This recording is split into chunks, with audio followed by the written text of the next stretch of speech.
اپنے دین سے پھرے نہیں، دنیا کے لالچ اور دنیا کی ہوس اور دنیا کی حرص اور طمع میں اپنے ایمان سے دستبردار نہیں ہوئے۔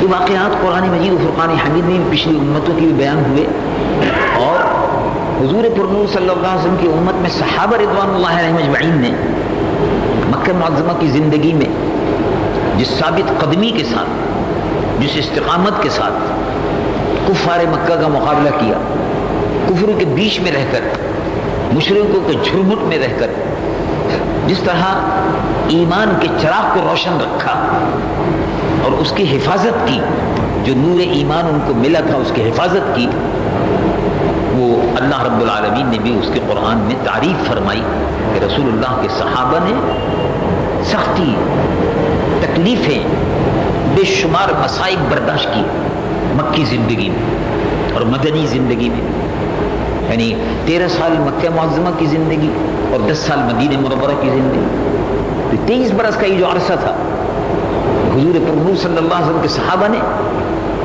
بڑی سخت تکلیفوں کے ساتھ گزارا، اور حضور پرنور صلی اللہ علیہ وسلم پر آزمائشیں آتی رہی، لیکن اللہ کے محبوب صلی اللہ علیہ وسلم اور آپ کے صحابہ نے بڑی استقامت کا مظاہرہ کیا۔ اسی لیے اللہ رب العالمین جل جلالہ عم نوالہ ایسے لوگ کہ جو ایمان پر ثابت قدم رہے، اپنے ایمان کی حفاظت کریں، اپنے ایمان کا سودا نہ کریں، اپنے ایمان فروشی نہ کریں، اپنے دین پر پوری استقامت کے ساتھ اور پوری قوت کے ساتھ اپنے دین کی اور عقیدے کی حفاظت کریں۔ لوگ اپنی مال کی حفاظت میں جان دے دیتے ہیں، لوگ اپنی جائیداد کی حفاظت کے لیے جان دے دیتے ہیں، لوگ اپنے دوستوں کی خاطر جان دے دیتے ہیں، لوگ اپنے چھوٹے چھوٹے معاملات کے لیے جان دے دیتے ہیں، لوگ دنیاوی محبت کے لیے جان دے دیتے ہیں، لوگ بہت سے دوستوں کی خاطر، بیوی کی خاطر اور جن سے محبت ہوتی ہے ان کی خاطر جان دے دیتے ہیں۔ سبحان اللہ، وہ لوگ قابل مبارکباد ہیں کہ جو اللہ اور اس کے محبوب کی خاطر جان دے دیتے ہیں، زیادہ قابل مبارکباد ہیں اور استقامت کا مظاہرہ کرتے ہیں۔ ایسی مثالیں تو بے شمار ملتی ہیں، لوگ دوستوں کے لیے، اعزاء اقارب کے لیے، مختلف لوگوں کی ہمدردی میں اعزاء اور اقارب کے لیے یا جس سے محبت ہے ان کے لیے اپنی جانوں کا نذرانہ پیش کر دیتے ہیں، لیکن اس سے زیادہ اہم بات جو ہے وہ یہ ہے کہ اللہ تبارک و تعالی اور اس کے محبوب سید العالمین محمد الرسول اللہ صلی اللہ علیہ وسلم کی محبت میں استقامت ہو اور اس پر ثابت قدم رہے، تو اللہ رب العالمین کیا بدلہ عطا فرماتا ہے ایسے لوگوں کو۔ رب العالمین جل جلالہ عم نوالہ ارشاد فرماتا ہے، ان الذین قالوا ربنا اللہ، جنہوں نے یہ کہا کہ اللہ ہمارا رب ہے، جنہوں نے یہ کہا کہ اللہ ہمارا رب ہے، رب کے معنی پالن ہار کے ہیں، اللہ رب العالمین ہمارا پالن ہار رب ہے، اور پھر اس بات سے پھرے نہیں، اس بات سے پھرے نہیں۔ ایک دفعہ جب یہ کہہ دیا کہ اللہ میرا رب ہے، تو مطلب یہ کہ اللہ رب العالمین جل جلالہ عم نوالہ کی ذات پر مکمل ایمان،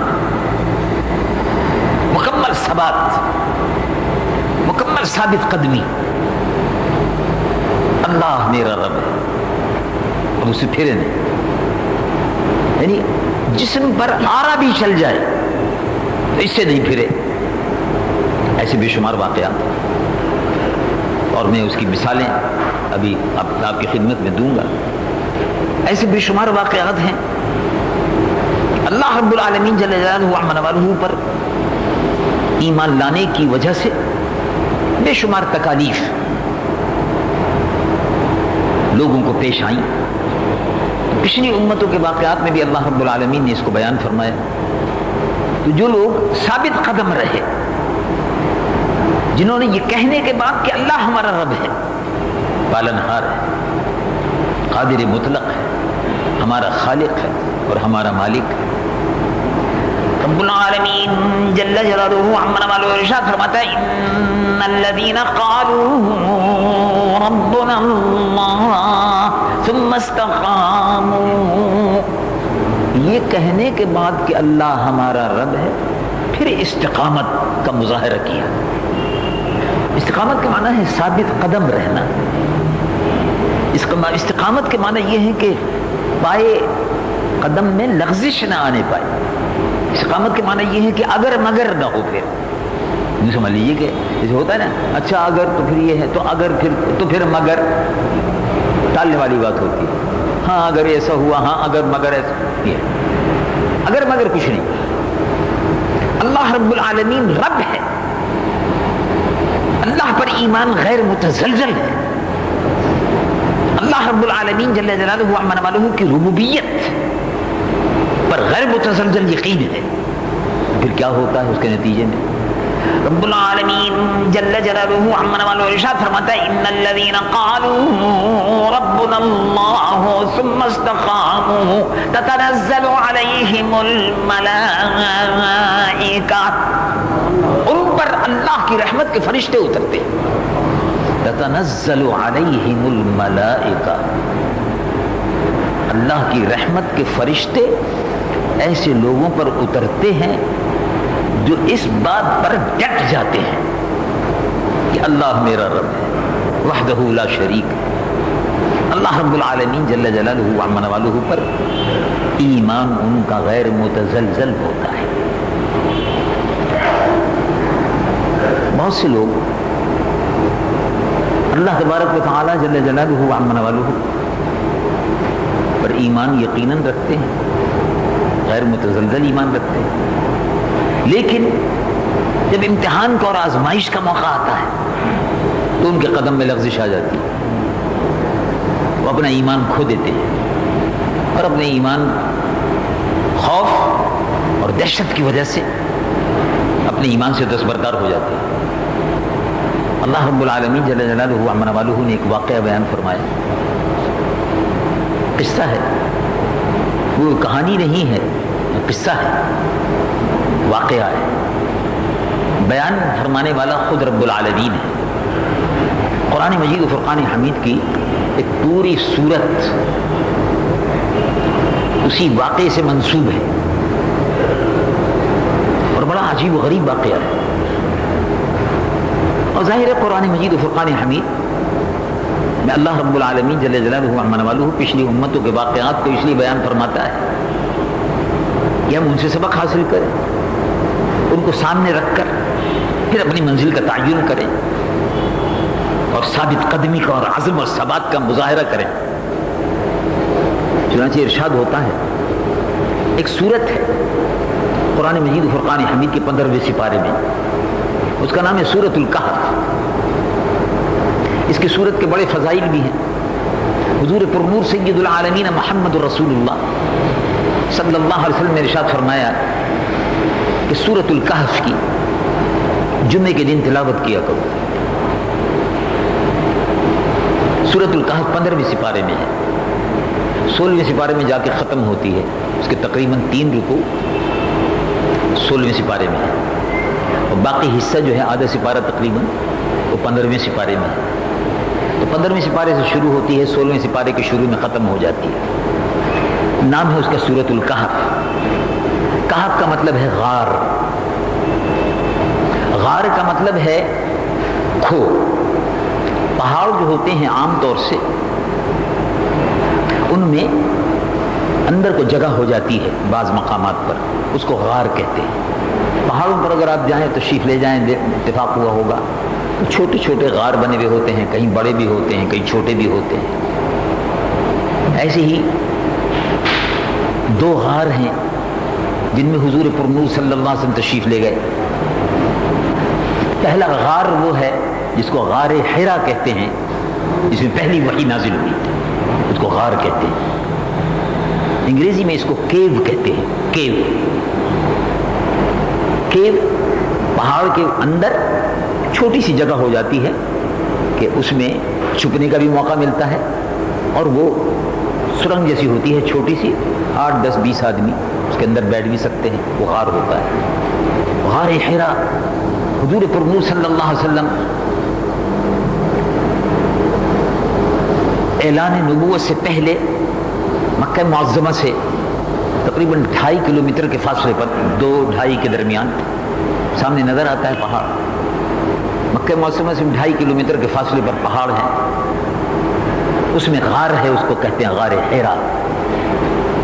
تو اس میں حضور تشریف لے جاتے تھے اعلان نبوت سے پہلے، 5 دن 10 دن کھجور اور ستو دے کر تشریف لے جاتے تھے، اور اسی غار میں عبادت فرماتے تھے۔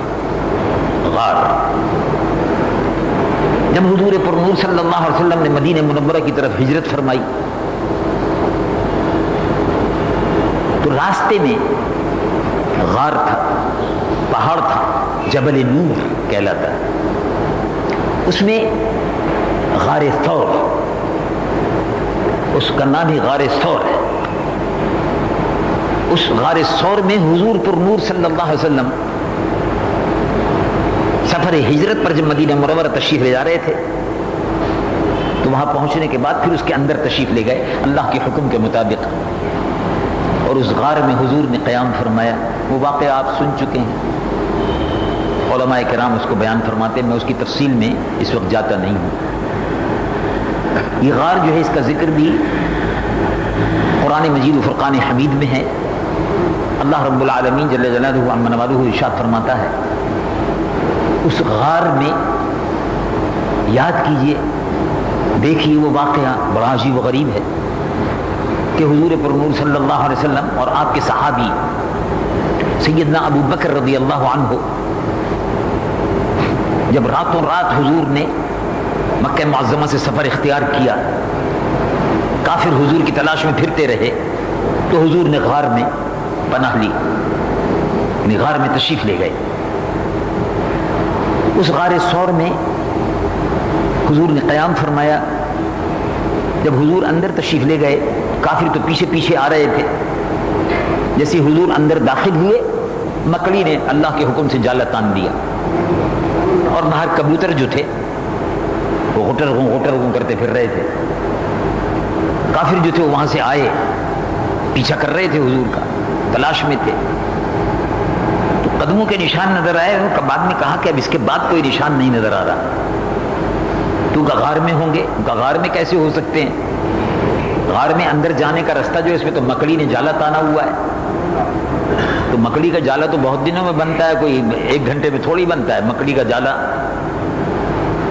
کئی مہینوں میں جا کے تیار ہوتا ہے، تو اندر کیسے جا سکتے ہیں؟ اگر اندر جاتے تو جالا ٹوٹ جاتا، اور یہ کبوتر ہیں انہوں نے انڈے دیے ہوئے، یہ سب ٹوٹ جاتے۔ کافر جو تھے باہر سے واپس ہو گئے۔ تو اذہما فی الغار، قرآن مجید و فرقان حمید میں اللہ رب العالمین نے اس واقعے کو بیان فرمایا کہ یاد کیجئے وہ واقعہ۔ رب العالمین جل جلالہ عما نوالہ ارشاد فرماتا ہے، اذہما فی الغار اذ یقول لصاحبہ لا تحزن ان اللہ معنا۔ جب وہ دونوں کے دونوں یعنی حضور اور صاحبہ ہی، ابو بکر صحابی، صاحب ساتھی، اللہ تبارک و تعالیٰ نے حضرت ابو بکر صدیق کے صحابی ہونے کی قرآن میں تصدیق کر دی کہ وہ صحابی ہیں، ساتھی ہیں۔ اذ یقول لصاحبہ، تو حضرت ابو بکر نے کہا کہ یا رسول اللہ مجھے چاپ آواز آ رہی ہے، لوگوں کے چلنے پھرنے کے بھی اندر نہ آ جائیں گے۔ تو حضور نے ارشاد فرمایا لا تحزن، ابو بکر کو فکر نہ کرو، ان اللہ معنا، اللہ ہمارے ساتھ ہے، فکر نہ کرو۔ غار اذہما فی الغار، تو غار کا مطلب ہے کیو، اس کو کہف بھی کہتے ہیں۔ تو اصحاب کہف یہ واقعہ قرآن مجید و فرقان حمید میں بیان ہوا، اور اس پر پوری سورت اللہ رب العالمین نے نازل فرمائی۔ ایک بڑا عجیب و غریب واقعہ ہے۔ یہ وہ دور تھا کہ جس زمانے میں لوگ یہ کہتے تھے کہ بھئی عیش کرو، دنیا میں عیش کرو، کوئی آخرت و آخرت کا چکر سب غلط ہے، کوئی حساب کتاب نہیں ہے، بس مرنے کے بعد مٹی ہو گیا، اللہ اللہ خیر صلی اللہ۔ آج بھی بعض لوگ یہی کہہ دیتے ہیں کہ اب تو عافیت سے گزرتی ہے، آرام سے عیش کرو، بابر بعیش کوش، کہ عالم دوبارہ نیست، ابھی اس میں دوبارہ کچھ نہیں ہے، نہ کوئی آخرت ہے، نہ حساب ہے، نہ کتاب ہے، نہ قبر ہے، نہ چکر ہے، سب بیکار ہے، بس مر گئے سو مر گئے، کھا پی لو، جو کچھ کرنا ہے عیاشی کر لو، عیش کر لو، سامان عیش اور عشرت جو ہے وہ جمع کر لو۔ تو دنیا میں ہم آئے اسی لیے ہیں کہ عیش و عشرت کر لیں بس، اور اس کے بعد مرنے کے بعد کچھ نہیں ہوتا۔ ایسے ہی بعض لوگ جو اس زمانے میں بھی ایسی بکواس اور خرافات بکتے رہتے ہیں کہ مرنے کے بعد کچھ نہیں ہے اور کوئی حساب نہیں، کوئی کتاب نہیں، تو یہ ایمان کے بھی خلاف ہے، ایمان کا حصہ ہے یہ۔ وَبِالْآخِرَةِ هُمْ يُوقِنُونَ، روز آخرت پر ایمان لانا یہ ایمان کا حصہ ہے کہ مرنے کے بعد حساب و کتاب ہوگا، مرنے کے بعد جو کھایا ہے، پیا ہے، کمایا ہے، نماز پڑھی ہے کہ نہیں پڑھی ہے، روزہ رکھا ہے کہ نہیں رکھا ہے، سب کا حساب و کتاب ہوگا۔ اللہ رب العالمین نے جو مال دیا تھا، جو پیسہ دیا تھا، جو روپیہ دیا تھا، وہ عیاشیوں میں، بدکاریوں میں، حرام میں خرچ کیا یا نیک کاموں میں خرچ کیا، اللہ کے نام پر خرچ کیا، یا عیاشی، بدکاری اور شراب اور زنا اور حرام میں خرچ کیا، یہ سب حساب و کتاب مرنے کے بعد ہے، اس سے چھٹکارا نہیں ہے۔ اس پر ایمان لانا ضروری ہے، روز آخرت پر ایمان لانا۔ وَبِالْآخِرَةِ هُمْ يُوقِنُونَ، روز آخرت پر ایمان رکھنا کہ مرنا ہے، مرنے کے بعد اللہ تبارک و تعالیٰ اٹھائیں گے، زندہ فرمائیں گے، اور حشر کا میدان ہوگا، سب کا حساب کتاب ہوگا، دوزخی دوزخ میں جائیں گے، جنتی جنت میں جائیں گے، جنہوں نے نیک عمل کیے ہیں وہ جنت میں جائیں گے، جنہوں نے برے عمل کیے ہیں وہ دوزخ میں جائیں گے۔ اس پر ایمان لانا ضروری ہے۔ تو اس زمانے میں حضرت عیسیٰ علیہ السلام کی امت کے لوگ تھے، ایک بادشاہ آیا، اور اقتدار میں جب بادشاہوں کو اقتدار مل جاتا ہے تو بعض بادشاہ جو ہیں اقتدار ملنے کے بعد اقتدار میں بدمست ہو جاتے ہیں، اور بدمست جب ہو جاتے ہیں اقتدار میں تو الٹی سیدھی باتیں کرنے لگتے ہیں، بکواس کرنے لگتے ہیں الٹی سیدھی۔ اس بادشاہ نے بھی اقتدار میں آنے کے بعد کیا یہ چکر لگا رکھا ہے بھائی کہ تم مرنے کے بعد حساب ہوگا، کتاب ہوگا، سب بیکار بات ہے، کوئی مرنے کے بعد کچھ نہیں، نہ کوئی زندہ ہوگا نہ مرے گا، یہ سب خرافات ہے، لغویات ہے۔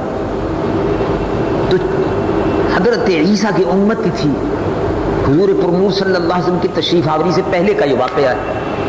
اللہ رب العالمین نے اس کو قرآن میں بیان فرمایا، اور بیان اس لیے فرمایا تاکہ آنے والے وقت میں اگر مسلمانوں کو کوئی بہکائے تو اس واقعے کو سامنے رکھ کر اس سے عبرت حاصل کریں، اور بہکائے میں نہ آئیں، اپنے ایمان کو خراب نہ کریں، روز آخرت پر یقین رکھیں، اور اس بات پر ایمان رکھیں کہ مرنا ہے، اور مرنے کے بعد اللہ کے حضور میں پیش ہونا ہے، اور حساب و کتاب ہونا ہے، جزا اور سزا کا عمل اللہ کے یہاں ہوگا، حشر کا میدان ہوگا، مالک یوم الدین، روز جزا کا مالک اللہ ہے، روز جزا، جس دن نیک عمل کی اللہ رب العالمین بدلہ عطا فرمائے گا اور برے اعمال کی سزا دے گا۔ مالک یوم الدین، روز جزا کا مالک اللہ رب العالمین ہے، جس پر ہمارا ایمان ہے۔ حضرت عیسیٰ کی امت کو بھی یہی تعلیم دی گئی تھی، لیکن بادشاہ بد کردار تھا۔ لوگوں نے کہا کہ جناب یہاں آپ جو کہہ رہے ہیں وہ ہو سکتا ہے ٹھیک ہو یا نہ ہو، لیکن بعض لوگ ایسے ہیں جو اس کا انکار کرتے ہیں اور اس کے خلاف تبلیغ کرتے ہیں، کہتے ہیں نہیں روز جزا ہے، مرنے کے بعد حساب و کتاب ہے۔ اچھا، وہ کہتے ان کا پیچھا کرو، کون لوگ ہیں، پکڑ کے لاؤ، سزا دو۔ بادشاہوں کا حکم چلتا تھا، ان کی تلاش شروع ہوئی، وہ چند آدمی تھے، چند آدمی،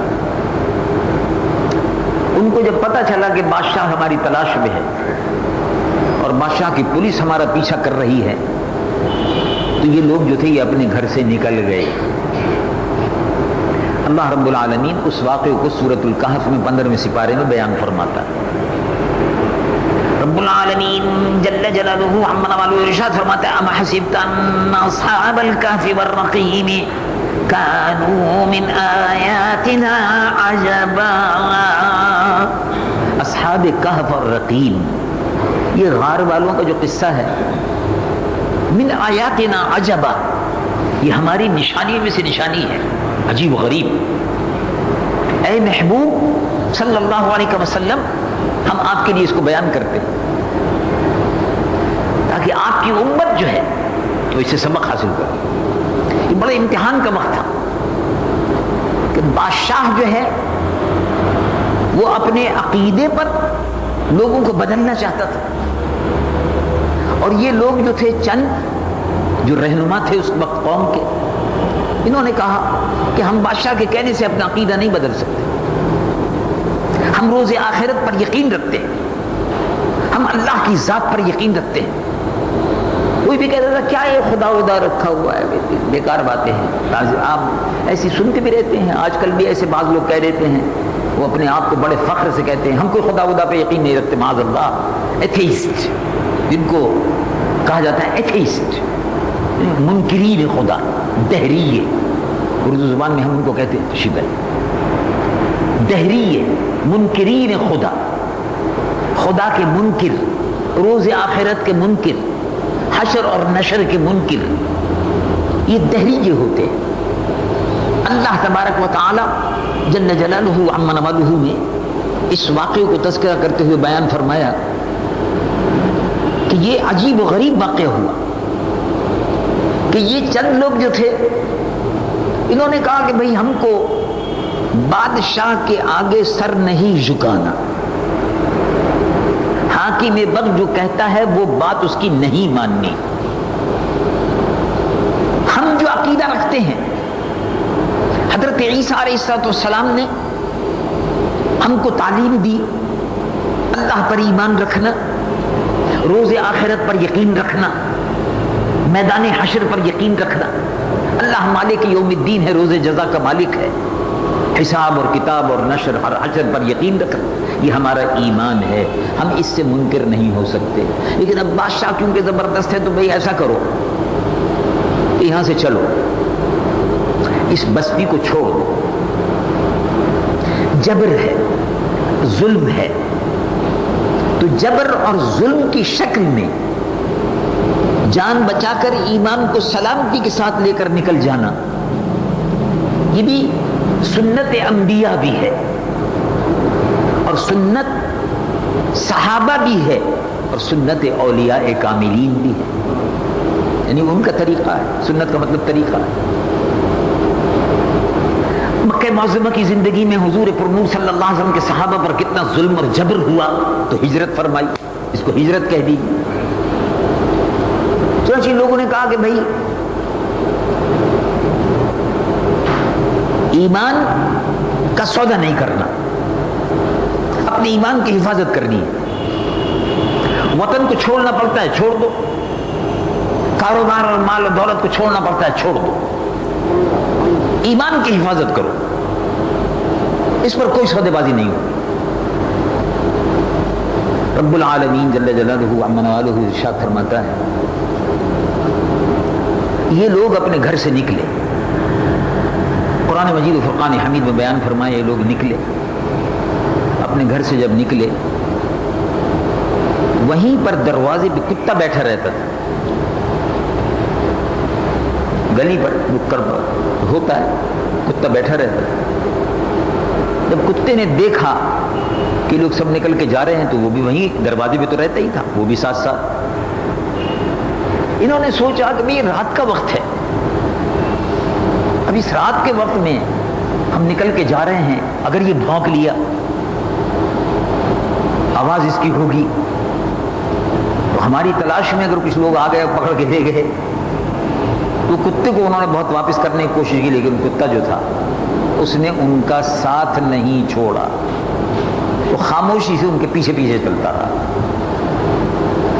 یہ لوگ وہاں سے چلے، چلتے چلتے بستی چھوڑ دی، گھر چھوڑ دیا، مال و اسباب سب چھوڑ دیا، اپنا وطن چھوڑ دیا، اپنی بستی چھوڑ دی، اپنا مال چھوڑ دیا اصحاب کہف نے.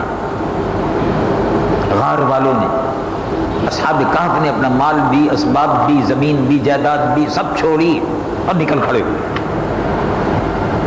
کہ بھئی کسی جگہ پر چلے جاتے ہیں بادشاہ کے ظلم و ستم سے بچنے کے لیے، اپنے ایمان کو بچانے کے لیے۔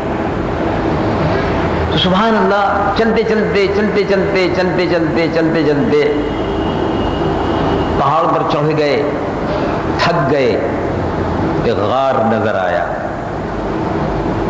غار نظر آیا، غار میں اندر چلے گئے۔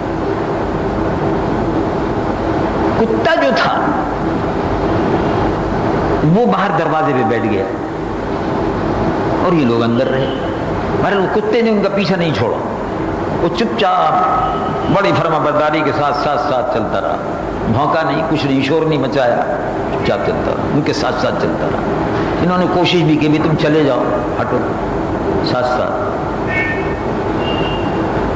اللہ رب العالمین جل جلالہ عما والہ ارشاد فرماتا ہے وہ لوگ اندر غار میں گئے، تھک گئے تھے، تو سب نے کہا کہ بھئی اب تھک گئے، سونا چاہیے، آرام کرو۔ چنانچہ سب کے سب جو ساتھی تھے آرام سے سو گئے۔ رب العالمین جل جلالہ عما والہ ارشاد فرماتا ہے تحسبهم ایقاظا وهم رقود، لوگ یہ گمان کرتے ہوں گے کہ وہ جاگ رہے تھے، وهم رقود، وہ تو سو رہے تھے، سوتے رہے۔ اور اللہ رب العالمین ارشاد فرماتا ہے سوتے رہے۔ وَنُقَلِّبُهُمْ ذَاتَ الْيَمِينِ وَذَاتَ الشِّمَالِ وَكَلْبُهُمْ بَاسِطٌ ذِرَاعَيْهِ بِالْوَصِيدِ، کتا جو ہے وہ باہر دروازے پر بیٹھا رہا، وَكَلْبُهُمْ، اور ان کا کتا، کتے کا بھی ذکر قرآن میں آیا، ساتھی تھا نا ان کا، تو ساتھی کا ذکر کر دیا۔ اللہ کے نیک بندوں کے جو ساتھ ہوتا ہے اس کا بھی ذکر قرآن نے کر دیا، اگرچہ کتا ہی صحیح لیکن ذکر کر دیا۔ کلبہم باسط ذراعیہ بالوسیط، پیر پھیلائے ہوئے سو رہا۔ وَنُقَلِّبُهُمْ ذَاتَ الْيَمِينِ وَذَاتَ الشِّمَالِ وَكَلْبُهُمْ بَاسِطٌ ذِرَاعَيْهِ بِالْوَصِيدِ، وہ سوتے رہے، ہم ان کو کروٹ دیتے رہے، یعنی وہ سوتے رہے۔ اللہ تعالیٰ فرماتا ہے نقلبہم، ہم ان کو کروٹ بھی دیتے رہے، وہ کروٹ لیتے رہے۔ اور سورج کی روشنی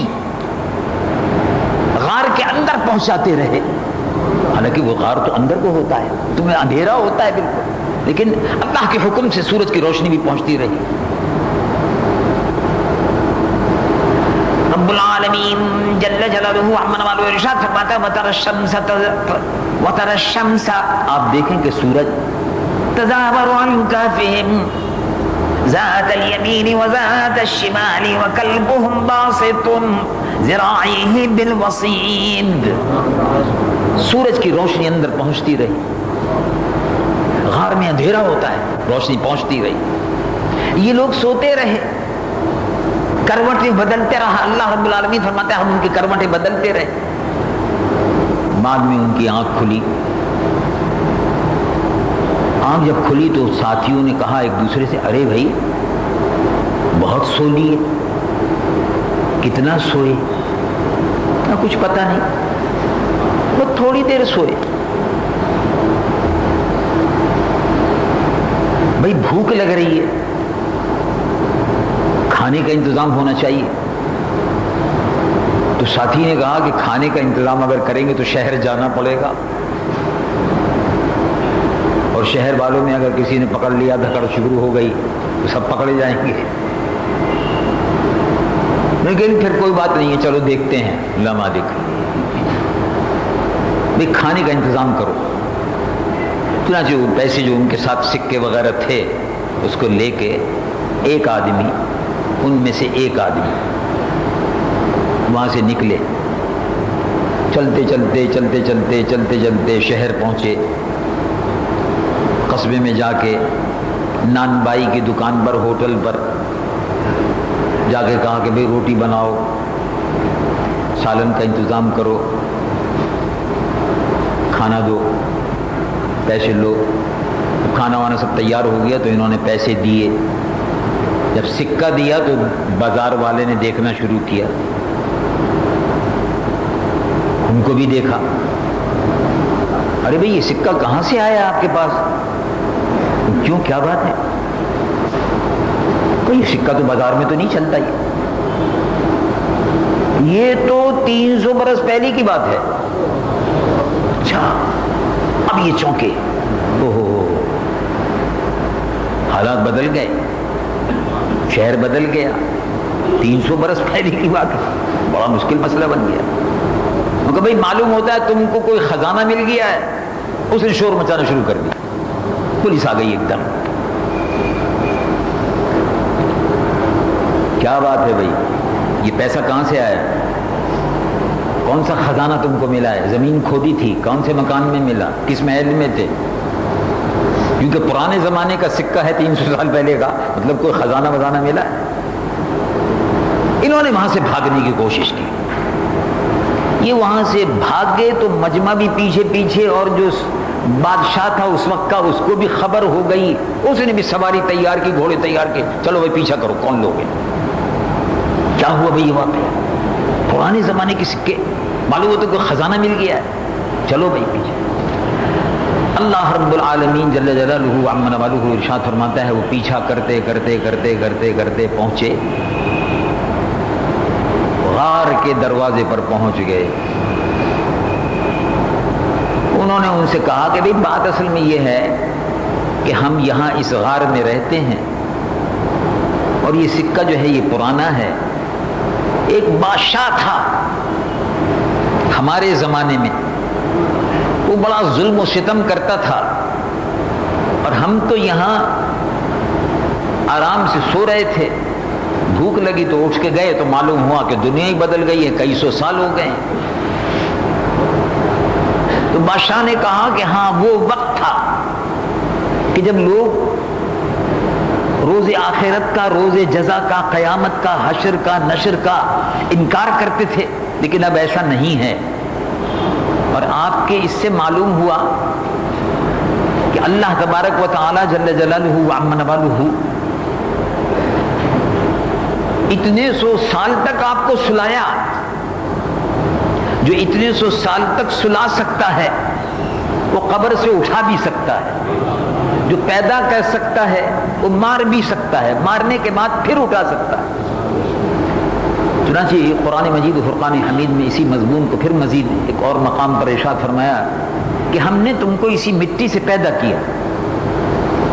رب العالمین جل جلالہ عم نوالہ ارشاد فرماتے ہیں، منہا خلقناکم وفیہا نعیدکم ومنہا نخرجکم تارۃ اخری۔ ہم نے تم کو مٹی سے پیدا کیا، منہا خلقناکم وفیہا نعیدکم، پھر اسی مٹی میں واپس جاؤ گے، ومنہا نخرجکم، اور اسی مٹی سے پھر اٹھائے جاؤ گے، اور پھر سوال و جواب ہوگا، حشر کے دن حساب و کتاب ہوگا۔ وہ آدمی یہ کہہ کر کہ میں اپنے ساتھیوں کو خبر کر دوں، وہ اندر چلے گئے، تو اب یہ انتظار کر رہے ہیں، باہر نہیں آئے۔ اللہ رب العالمین جل جلالہ عم نوالہ ارشاد فرماتا ہے، اے محبوب وہ غار کے اندر ہے، اور قیامت کے دن وہ اپنے غار سے باہر آئیں گے۔ اب وہ غار کے اندر ہے، کتنے سال ہوئے اور کتنے آدمی تھے، کتنے آدمی تھے؟ لوگ کہتے ہیں، بنی اسرائیل میں یہ مشہور ہے، لوگ کہتے ہیں، رب العالمین جل جلالہ عم نوالہ ارشاد فرماتا ہے، سیقولون ثلاثۃ رابعہم کلبہم، وہ 3 آدمی تھے، چوتھا کتا تھا۔ پھر ارشاد فرمایا، ویقولون خمسۃ سادسہم کلبہم، بعض لوگ کہتے ہیں کہ 5 تھے اور چھٹا ان کا کتا تھا۔ قل ربی اعلم بعدتہم ما یعلمہم الا قلیل، اللہ رب العالمین بہتر جانتا ہے ربی اعلم بعدتہم، ان کی تعداد کیا تھی یہ اللہ ہی بہتر جانتا ہے. 4 تھے، 5 تھے، 7 تھے، 8 تھے، 20 تھے، 50، وہ اللہ ہی بہتر جانتا ہے. اے محبوب آپ فرما دیجئے، کیونکہ یہودیوں نے سوال کیا تھا یہ کہ اصحاب کہف کا قصہ کیا ہے، تو بیان ہوا یہ.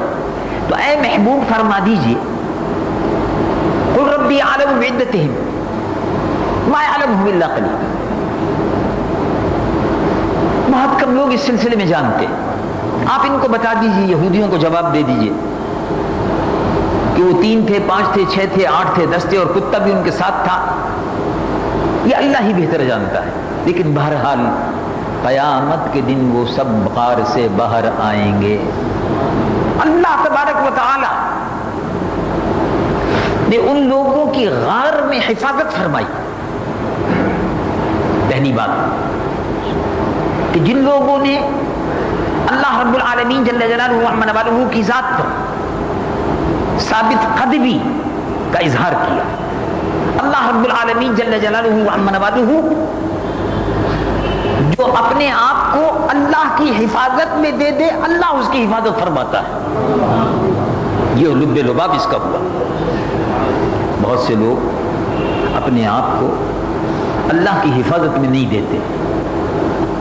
اس کا تجربہ کیجیے. چنانچہ اصحاب کہف کے قصے سے معلوم یہ ہوا قرآن مجید و فرقان حمید کے اس واقعے سے کہ جو اللہ تبارک و تعالی کی حفاظت میں اپنے آپ کو دے دے، اللہ رب العالمین اس کی حفاظت فرماتا ہے. اللہ تبارک و تعالی کی حفاظت میں انہوں نے دے دیا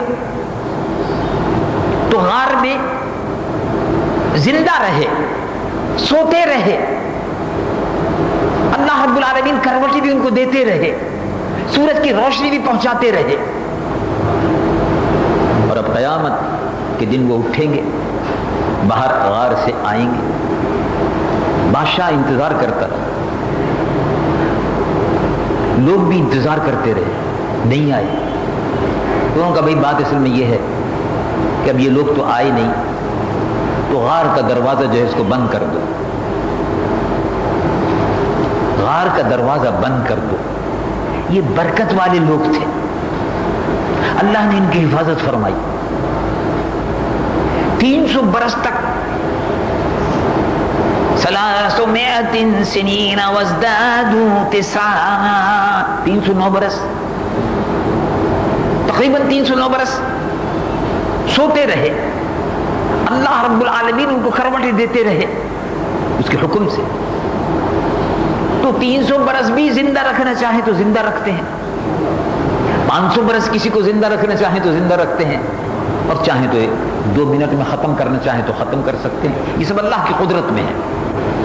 بتانا یہ تھا کہ انہوں نے اللہ تبارک و تعالی جل جلالہ وعظم نوالہ کی ذات کے متعلق جو عقیدہ رکھا، اس عقیدے کی حفاظت کی.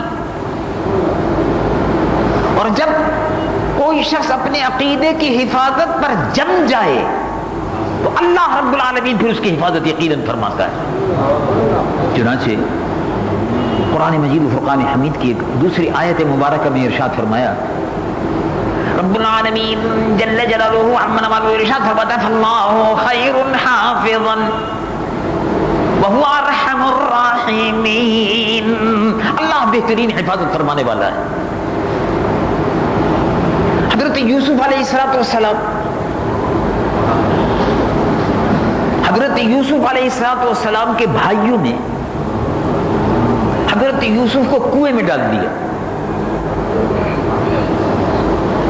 انہوں نے یہ کہا ابا سے کہ ہم یوسف کو لے جا رہے ہیں پکنک کے لیے، اور ابا سے کہنے لگے کہ ابا جی اس کو ہمارے ساتھ بھیج دیجئے، یوسف کو، چھوٹے بھائی کو، سوتیلا بھائی یوسف، جو سوتیلے بھائی تھے بڑے. حضرت یوسف کی عمر 12 سال کی تھی تقریباً، تو ہمارے ساتھ بھیج دیجئے. انہوں نے کہا اچھا بھی لے جاؤ. ارسلہ معنا غدا یرتع ویلعب وإنا لہ لحافظون. ابا جی اس کو ہمارے ساتھ بھیج دیجئے، کھیلیں گے کودیں گے، ذرا پکنک منانے، شہر سے باہر جا رہے ہیں، بھیج دیجئے. وہ اس بہانے سے بڑے بھائی جو تھے سوتیلے بھائی لے گئے، اور کیونکہ حضرت یوسف سے بڑی محبت تھی حضرت یعقوب کو، تو حضرت یوسف علیہ نبینا علیہ الصلوۃ والسلام سے ابا جی بڑی محبت کرتے تھے، سب سے چھوٹے بیٹے تھے اور چھوٹے بھی تھے، ظاہر چھوٹے تھے، ظاہر محبت ہوتی ہے، چھوٹے ہوتے ہیں کیونکہ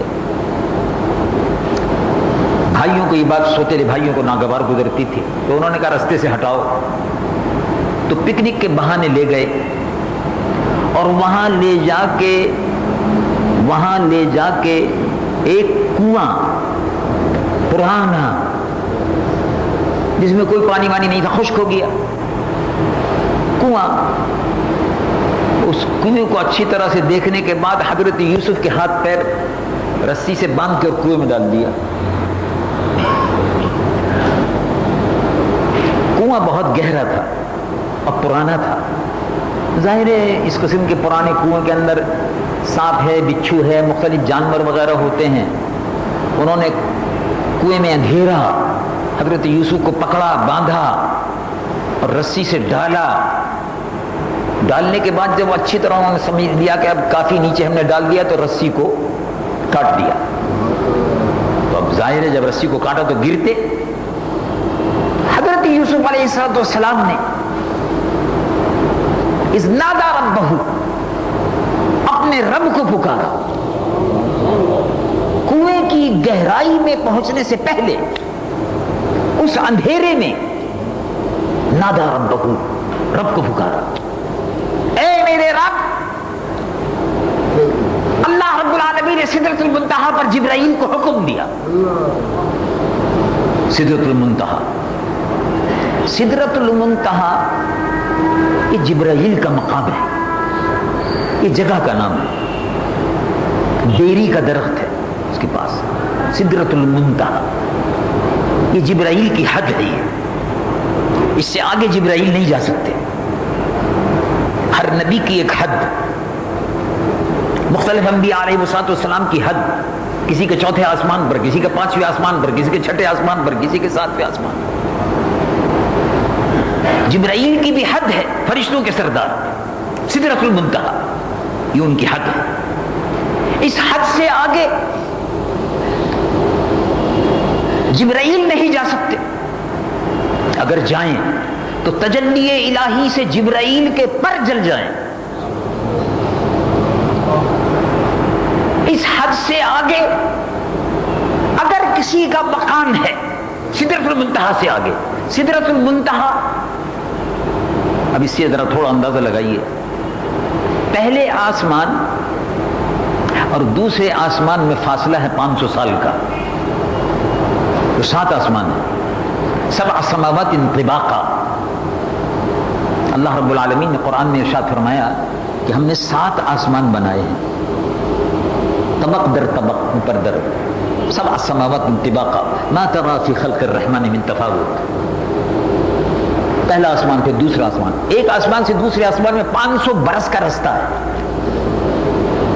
دوسرے سے تیسرے میں 500 برس کا۔ 7ویں آسمان تک پہنچتے پہنچتے 500 برس، 500 برس، 500 برس، اب اندازہ لگائیے آپ کتنے ہو گئے۔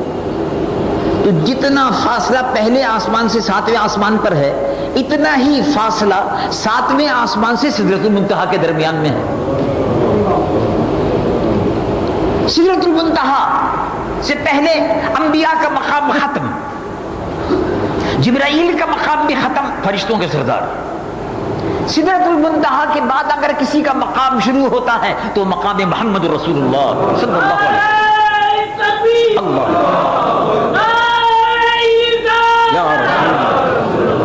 حضور پرنور سید العالمین محمد رسول اللہ صلی اللہ علیہ وسلم سدرۃ المنتہا سے بعد وہی لامکان کے مکی ہوئے، صدر عرش تخت نشین ہوئے،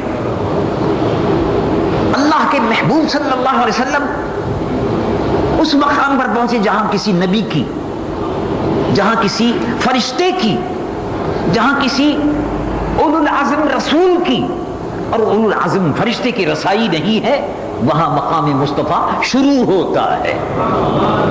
یعنی جہاں انبیاء کا مقام ختم ہوتا ہے، فرشتوں کا مقام ختم ہوتا ہے، وہاں سے مقام مصطفیٰ شروع ہوتا ہے صلی اللہ علیہ وسلم. تو سدرۃ المنتہا پر جبرائیل کو اللہ رب العالمین نے حکم فرمایا، جبرائیل یوسف نے ہمیں پکارا، جاؤ. ادھر رسی کٹ گئی تو کتنی دیر میں اب کنویں میں گرتے. ادھر رسی کٹی اور حضرت یوسف کے گرنے سے پہلے جبرائیل وہاں پہنچ گئے. گود میں اٹھا لیا، اللہ، گود میں اٹھا لیا، گود میں اٹھا لیا، اٹھا لیا گود میں اور آرام سے وہاں بٹھا دیا. حضرت یوسف گرنے نہیں پائے، آرام سے بٹھا دیا. حضرت سیدنا یوسف علیہ نبینا علیہ السلام کا یہ واقعہ تھا. اسی ضمن میں تذکرہ آ گیا کہ اللہ رب العالمین جل جلالہ وعم نوالہ نے اس کنویں میں حضرت یوسف کی حفاظت فرمائی، اس لیے کہ حضرت یوسف نے اپنے رب کی حفاظت پہ اپنے آپ کو دے دیا. اب غور فرمائیے اس آیت پر جو شروع میں نے پڑھی تھی. رب العالمین جل جلالہ عم نوالہ ارشاد فرماتا ہے، ان الذین قالوا ربنا اللہ، جنہوں نے یہ کہا کہ اللہ ہمارا رب ہے، ثم استقاموا، پھر اللہ کی ذات پر غیر متزلزل یقین رکھنے کے بعد اس پر استقامت، پھر کیا ہوتا ہے؟ اس استقامت کا، اس ثابت قدمی کا کیا نتیجہ نکلتا ہے؟ رب العالمین جل جلالہ عم نوالہ ارشاد فرماتا ہے، تتنزل علیہم الملائکہ، فرشتے اللہ کی رحمت کے اترتے ہیں. اللہ تخافوا ولا تحزنوا وابشروا بالجنة التي كنتم توعدون. خوف نہ کرو، تم نے اپنے آپ کو اللہ کی حفاظت میں دے دیا، اب خوف کرنے کی ضرورت نہیں. اور تم کو بشارت بالجنت التي كنتم توعدون، جس جنت کا تم سے وعدہ کیا گیا ہے. اللہ رب العالمین جل جلالہ وعم نوالہ نے حضرت یوسف کی اس کنویں میں حفاظت فرمائی. اور بات کا واقعہ آپ سنتے رہتے ہیں، درمیان میں یہ ذکر آ گیا تو میں بتا رہا تھا. حضرت سیدنا یونس علیہ نبینا علیہ السلام، یہ واقعہ بھی قرآن مجید و فرقان حمید میں. حضرت یونس اللہ کے نبی تھے اور مچھلی کے پیٹ میں دریا میں جب کشتی والے نے کہا کہ ہماری کشتی میں کوئی شخص ایسا ہے جو اپنے آقا اور اپنے مولا سے ناراض ہو کر جا رہا ہے، کشتی ڈامڈول ہو رہی ہے، اسے بہتر ہے کہ وہ اتر جائیں. اب ظاہر بیچ دریا میں کیسے اترتے؟ کود گئے. اللہ کے حکم سے مچھلی نے فوراً لے لیا، مچھلی کے پیٹ میں رہے. اور واقعہ مشہور ہے قرآن مجید و فرقان حمید میں. اللہ رب العالمین جل جلالہ وعم نوالہ ارشاد فرماتا ہے، رب العالمین جل جلالہ وعم نوالہ ارشاد فرماتا ہے، فنادى فی الظلمات، مچھلی کے پیٹ میں اندھیرا، مچھلی نے نگل لیا، جسم صحیح سالم رہا. یہ بھی بڑی عجیب و غریب بات ہے کہ مچھلی نے پیٹ میں نگل لیا، جسم صحیح سالم رہا، کوئی نقصان نہیں پہنچا. اب مچھلی کے پیٹ میں تہ در تہ، مچھلی کے پیٹ میں، اور مچھلی سمندر کی آخری تہ میں، تو اندھیرا ہی اندھیرا. اس اندھیرے میں اللہ رب العالمین اس واقعے کو بیان فرماتا ہے، ارشاد ہوتا ہے. رب العالمین جل جلالہ عم نوالہ ارشاد فرماتا ہے، فنادى فی الظلمات ان لا الہ الا انت سبحانک انی کنت من الظالمین. لا الہ الا انت، اے اللہ تیرے علاوہ کوئی معبود نہیں، سبحانک پاک ہے تیری ذات، انی کنت من الظالمین میں نے زیادتی کی، میں نے اپنی جان پر زیادتی کی، آپ کی ذات پاک ہے، آپ کے علاوہ کوئی معبود نہیں، انی کنت من الظالمین میں نے اپنی جان پر زیادتی کی۔ مچھلی کے پیٹ میں سمندر کی آخری تہ میں حضرت یونس یہ تسبیح پڑھ رہے تھے، عرش الہی کو تھامے ہوئے جو فرشتے ہیں انہوں نے کہا کہ اے میرے رب کتنی پیاری تسبیح ہے، تو سمندر کی تہ سے آواز عرش الہی پر پہنچی۔ رب العالمین جل جلالہ عمن والہ نے فرمایا یہ ہمارے بندے ہمارے پیغمبر یونس کی فریاد ہے۔ چنانچہ مچھلی کو حکم ہوا اور مچھلی نے حضرت یونس علیہ السلام کو لا الہ الا انت سبحانک انی کنت من الظالمین، یہ تسبیح تھی آپ کی، اور اس کو علماء اور مفسرین نے اس کے متعلق یہ فرمایا کہ یہ اسم اعظم ہے، اس میں فریاد عرش الہی پر پہنچی، اور مچھلی جو تھی سمندر کی تہ سے نکل کر آئی اور حضرت یونس کو باہر بڑے آرام سے اپنے منہ سے نکال لیا، اور حضرت یونس پھر فرش زمین پر تھے۔ اللہ رب العالمین جل جلالہ عمن والہ جب حفاظت فرمانا چاہتا ہے تو اصحاب کہف کی غار میں حفاظت فرمائی، حضرت یوسف علیہ السلام کہ وہ اصحاب کہف جو ہے وہ جنتی ہے، اصحاب کہف جو ہے وہ جنت میں جائیں گے، اور کتا بھی ان کے ساتھ ہو لیا تھا تو اللہ تبارک و تعالی اس کتے کو بھی ان کے ساتھ ساتھ جنت میں داخل فرمائیں گے۔ معلوم ہوا کہ اللہ کے نیک بندوں کے ساتھ، صالحین کے ساتھ، ہم جیسے گناہگار و سیاہکار بندے اگر صالحین کے ساتھ وابستہ ہو جائیں تو وہ بھی اللہ کی رحمت میں داخل ہو جاتے ہیں۔ اللہ تبارک و تعالی جل جلالہ عمن والہ مجھ گناہگار و سیاہکار کو بھی، آپ کو اور ہمیں سب کو عمل کی توفیق عطا فرمائے۔ وآخر دعوانا الحمدللہ رب العالمین، سنتیں ادا فرما دیجیے۔